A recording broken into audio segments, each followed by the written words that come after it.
اذا حرتي واش تحضري لهم في الفطور في العشاء مدام ارواحي معايا، جبت لك هذه وصفه تاع السوفلي بيتزا بعجينه بزاف قطنيه خفيفه وحشو اكثر من رائع. شوفوا كيفاش المنظر تاعها راهو يشهي، يعني هذه كميه راح تكفي عائله كامله. تقدري تحضريها كوجبه، ما عليك غير تحتفظي بهذه لا فيديو على بالي بلا تحتاجيها من بعد. ما تنساوش باك تدعموني، طلعوا لي هذه لا فيديو اكسبلور هكا باش تدي اكثر عدد من المشاهده ويستفاد منها الجميع. نروح نشوفوا واش فيها العجينه. عندي هنايا كاس نتاع ماء دافي وزوج كيسان تاع حليب دافي. دائما نعبر انايا بالكاس هذاك تاع وليد. هنايا عندي مغرف كبيره نتاع خميره العجين ماشي معمره ونص مغرف كبيره نتاع سكر. خلطتهم كامل مع بعض، انا دائما نحضر هكا العجينه تاعي. ومن بعد زدت عليهم نص كاس نتاع الزيت كيف نخلطها مع بعض. درت 3 كيسان الاولين تاع الفارينه، ومن بعد زدت كيس تاع خميره كيميائيه لا ليفور، وزدت عليهم مغرف ماشي معمره نتاع الملح، وزدت كملت درت الفارينه. هذه الكميات تاكلكم قيله قريب 7 كيسان تاع فارينه على حساب نوعيه الفارينه بيان سور. المهم تبداو ديروا في الفارينه حتى تحصلوا على عجينه توجور تكون لاصق في اليد، ما تنشفوهاش. دائما هذه نقولها لكم، شوفوا القوام تاع العجينه كيفاش تكون. هكذا نغطيها ونخليها تخمر حتى يضاعف الحجم تاعها. بعد ما خمرت لي العجينه تاعي ديغازيتها وجيت هنايا قطعتها ديبول. هذه الكميه خرجت لي 5 تاع ليبول كبار، يعني 5 خبزات.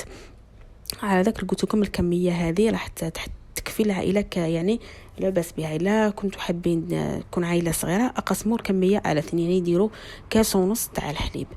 هنايا توجور ندير الفارينه ونفتح العجينه تاعي، لازم تفتحوها رقيقه باش ما تجيكمش معجنه السفلي تاعكم.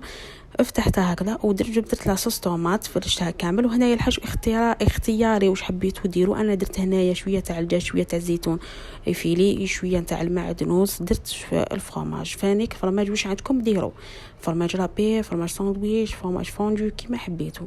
هذا على حسب الذوق، على حسب الامكانيات تبعكم. راني غلقت السفلي تاعي مليح في الطراف، ومن بعد من الفوق ثاني زدت دهنته بشويه لاصوص طوماط، ودرت له كيف شويه تاع الزيتون، شويه تاع المعدنوس، ودرت له الفرماج. هنايا من الفوق كثروا الفرماج باش تجيكم الشكل تاعها هايل وبنين. فوالا هذا هو السفلي نتاعي الاول. الثاني كيف درت الحشو كيف برك من برا. السفلي دهنته، درت شويه تاع كريم فريش وزدت لها شويه جبن ابيض، سخنتها شويه فوق الفرن حتى دلقت روحها، ومن بعد دهنت بها السفلي من الفوق بالبانسو ودهنت هكذا باش تجيني لاصوص بيضاء، يعني لاصوص بلانش. كيف درت لها الفرماج من الفوق ودخلتهم يطيبوا. وعندني حشو واحد اخر ثاني استعملته، كان اللي درت له هنايا لي فريت، وكان اللي درتهم لي كورنيشون، وكان اللي درت لهم كيف الفلفل مع شويه نتاع الدجاج واش حبيتوا ديروا.